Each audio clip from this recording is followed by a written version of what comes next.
In a high-stakes White House meeting today, President Biden pressing the top 4 congressional leaders from both parties for action on military aid for Ukraine and Israel and to prevent a government shutdown. A shutdown would damage the economy significantly, and I think we all agree to that. Without a funding deal, the government will partially shut down on Friday, with even more damaging effects next week. We believe that we can get to agreement on these issues and prevent a government shutdown. The Senate's top Democrat called the discussion on Ukraine funding some of the most intense he's ever had. The urgency of supporting Ukraine and the consequences to the people of America, to America's strength, if we don't do anything. Republican House Speaker Mike Johnson has so far refused to bring foreign aid up for a vote, insisting money for the U.S. southern border must come first, though he previously blocked what he considered an insufficient Senate-passed bipartisan bill with border funding. The catastrophe at the border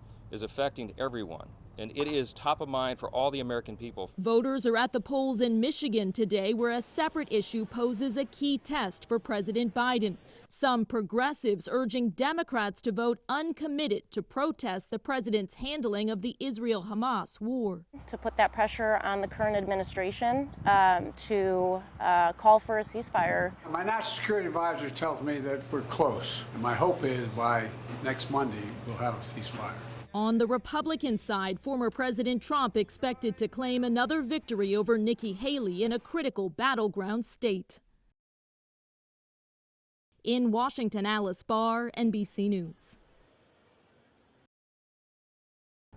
Regardless of the results in Michigan, Nikki Haley is promising to stick in the race through at least Super Tuesday next week. President Biden and former President Trump both looking ahead to the general election. They have dueling visits planned to the U.S. southern border on Thursday. From the White House, Alice Barr, NBC News.